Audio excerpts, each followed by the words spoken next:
First ever factory outlet Mukunda jewelleries Kukatpally Khammam Kothapet Somajiguda Hanamkonda and Suchitra. నమస్కారం. మనం రకరకాల రోటి పచ్చళ్ళు చేసుకుంటున్నాం. జనరల్గా కొన్ని వస్తువులకి సీజన్లు ఉంటాయి, ఉండేవి ఇదివరకు. మామిడికాయ ఎండాకాలమే, మల్లెపూలు ఎండాకాలమే లెక్కగా ఉండేది. ఉసిరికాయలు కూడా శివరాత్రి అప్పుడే పచ్చడి పెట్టుకునేవాళ్ళం.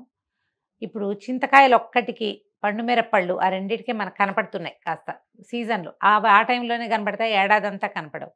కానీ మనకి మీరు చూడండి, ఉసిరికాయలు కానీ మామిడికాయలు కానీ ఎప్పుడు పడితే అప్పుడే, ఎప్పుడు కావాలంటే అప్పుడు అన్ని సీజన్స్లోనూ దొరుకుతాయి. కాస్త పులుపు ఊట ఒక రవ్వ అటు ఇటుగా ఉంటుంది. ఈ సీజన్లో కూడా విరివిగానే దొరుకుతున్న ఉసిరికాయలతోటి ఫ్రెష్ రోటి పచ్చడి ఎలా చేసుకోవాలో చూద్దాం. కొంచెం చిన్న తాలింపు వేసుకోవాలి. ఉసిరికాయలు శుభ్రంగా కడిగి తుడిచేసి చక్కగా చిన్న ముక్కలు ఇలాగా మీడియం సైజు ముక్కలు తరిగేసుకోండి. సుమారుగా ఒక 10-12 కాయలు అయితే ఆ మాత్రం పచ్చడి అవుతుంది. 2 పూటలు వేసుకోవచ్చు, బాగుంటుంది పచ్చడి. కాస్త సాయంకాలం బయట వదిలేకుండా ఫ్రిడ్జ్లో పెట్టేసుకోండి, మర్చిపోకుండా. ఎందుకంటే పచ్చిమిర్చి వాడితే పచ్చడి ఎండాకాలం నిలవ ఉండటం కొంచెం కష్టం. ఉసిరికాయలు ముక్కలు తరిగి పెట్టుకున్నాము. దీనికి ఏంటంటే చిన్న తిరగమాత వేసుకోవాలి. పచ్చిమిర్చి అల్లము రెండూ కలిపి కనుక పచ్చడి చేసుకుంటే సి విటమిన్కి సి విటమిన్, డైజెషన్కి డైజెషను, రుచికి బ్రహ్మాండమైన రుచి, చాలా బాగుంటుంది. కొద్దిగా అల్లం తరిగి పెట్టుకోండి. కొంచెం ఎక్కువ తీసి శుభ్రంగా కడిగేసి అయిన తక్కర్లా, ఇంకా కొంచెం చిన్నది కూడా వేసుకోవచ్చు. సగం అల్లం సరిపోతుంది. ఒక 7-8 పచ్చిమిరపకాయలు. ఉసిరికాయ ఒక రవ్వ పులుపు తక్కువగా ఉండి చవ్వగా ఉండి ఒక రకమైన డిఫరెంట్ టేస్ట్ తోటి ఉంటుంది. అలా అనిపిస్తే కనుక ఇంతే, ఒక ఉసిరికాయలో సగం అంతా చింతపండు కొంచెం కడిగి పక్కన పెట్టుకోండి. నానబెట్టక్కర్లా, రుబ్బేటప్పుడు అదే సరిపోతుంది. కడిగేసి పక్కన పెడితే మెల్లిగా మెత్తబడిపోతుంది, తడికి చాలు. తాలింపు వేద్దాము. ముందు తిరగమాత వేసి తీసేసి పక్కన పెట్టుకుని అప్పుడు ఉసిరికాయ ముక్కల్ని కొంచెం మగ్గబెడదాం. 1 స్పూన్ నూనె వేయండి. కొద్దిగా మెంతులు, ఒక చిట్టి స్పూన్లో సగం అనుకుందాం.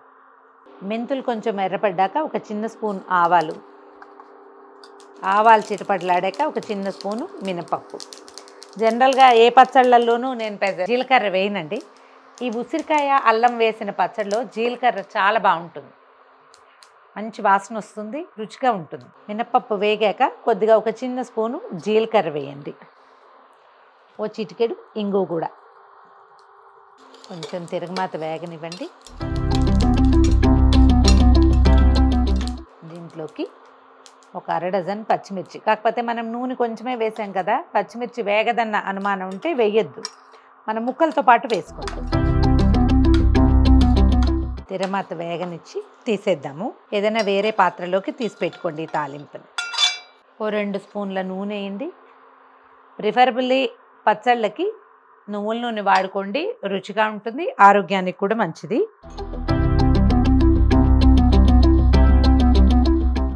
ఒక ఇంచి అల్లం ముక్కలు కట్ చేశాను చూడండి, వేసేయండి నూనెలో. తర్వాత పచ్చిమిర్చి కూడా కొద్దిగా స్లిట్ చేశాను, అవి చిట్లు మొహం మీద పడకుండా.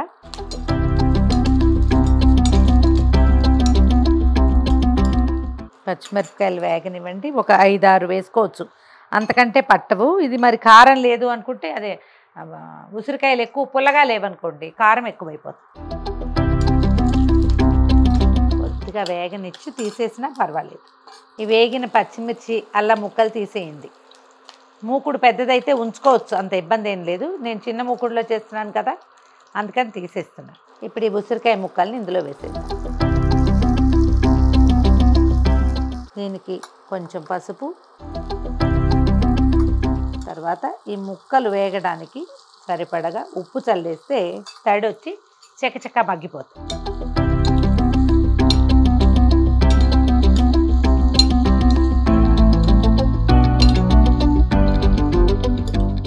ఒక్క 4-5 నిమిషాల పాటు ఉసిరికాయ ముక్కల్ని దీంట్లో మగ్గనివ్వండి. వీలైతే ఈ మూకుడికి ఒక మూత పెట్టేసేయండి సన్నటి మంట మీద. ఒక 2-3 మినిట్స్ అయ్యేసరికల్లా ముక్కలు మగ్గిపోతాయి, కలర్ మారిపోతుంది, అప్పుడు తీసేయచ్చు. మధ్య మధ్యలో ఒకసారి మూత తీసి కదిపి చూస్తూ ముక్కలు కొంచెం మెత్తబడేలాగా ఉడకబెట్టుకుంటే సరిపోతుంది. అదే మగ్గబెట్టాలన్నమాట. చూడండి, చక్కగా మనం వేసిన నూనె అంతా బయటకు వచ్చేసింది, ముక్కలు మగ్గిపోయినాయి. కనపడుతోంది కదా కలర్ డిఫరెంట్గా. ఇందాకటికి ఇప్పటికీ రంగు మారిపోయింది, చూపిస్తాను నేను ఒకసారి. స్పూన్తో కానీ దేనితోటైనా నొక్కితే మనకు వెంటనే గంటు పడిపోవాలి. ఇదిగో ఉడికినట్టుగా సూచన అనమాట ఇది. ఈ ముక్కలు చల్లారేదాకా దాన్ని వదిలిపెట్టేసేద్దాము. ముక్కలు చల్లారే లోపల మనం తాలింపు నూరేసుకుందాము. మిరపకాయలు పక్కన పెడదాం.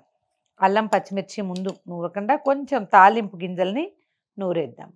దీంట్లో ఇంచి కొద్దిగా కాసిన గింజలు పక్కన ఉంచుకుందాము, పైన కనపడడానికి వీలుగా. ఈ కొద్ది తాలింపుని నూరేద్దాం.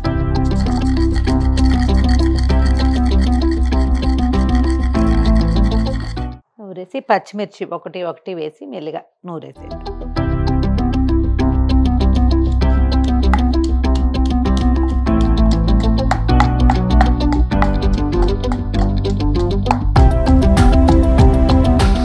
అల్లము పచ్చిమిర్చి పోపు 3 మెత్తగా నూరేసాక ఉసిరికాయ ముక్కలను కూడా వేసి దంచేసేద్దాం. చాలా బాగుంటుందండి. ఉసిరికాయల్లో అల్లం వాసన ఎక్సలెంట్గా ఉంటుంది. ఒకవేళ మన దగ్గర పురాతన పచ్చడి ఉంటుంది, చాలామంది ఇళ్లలో ఉంచుకుంటారు కదా ఉసిరికాయ నిలవ పచ్చడి, దాంట్లో కూడా మీరు అల్లం వేసి నూరండి, అల్లం పచ్చిమిర్చి వేసి. అది డైజెషన్కి చాలా అంటే చాలా మంచిది, రుచి కూడా బాగుంటుంది. ముక్కలన్నీ కాసిన చొప్పున వేసి మొత్తం పచ్చడి దంచేద్దాం.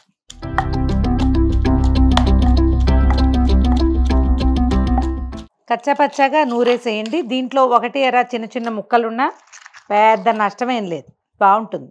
కాస్త పెద్ద ముక్క తగిలినా కూడా రుచిగానే ఉంటుంది, ఏం పర్వాలేదు. మెత్తగా నూరేయక్కర్లేదు. పచ్చడి బండ కాకుండా రుబురాయి ఉంటుంది చూడండి, దాంతో అయితే ఇంకా ఇది మృదువుగా వస్తుంది. దీంట్లో కొంచెం ముక్కలు జారిపోతూ ఉంటాయన్నమాట, అందుకని కాస్త ముక్కలు కనపడతాయి, ఏం పర్వాలేదు.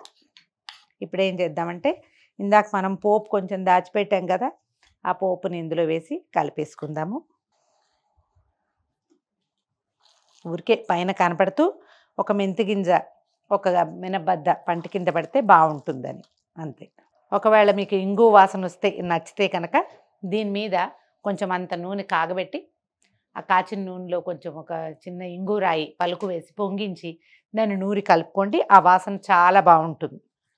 పైన ఇంగు పోపు వేసుకున్నా కూడా ఈ పచ్చడి బాగుంటుంది. దీంట్లో ప్లస్ పాయింట్లు ఏమేం చేయొచ్చు అంటే, కొంచెం పీనాస్తనంగా ఇలా చేయాలా అని మీకు అనిపించచ్చేమో, కానీ ఈ పైన ఉన్న నూనె అవి వేస్ట్ చేయబోకండి.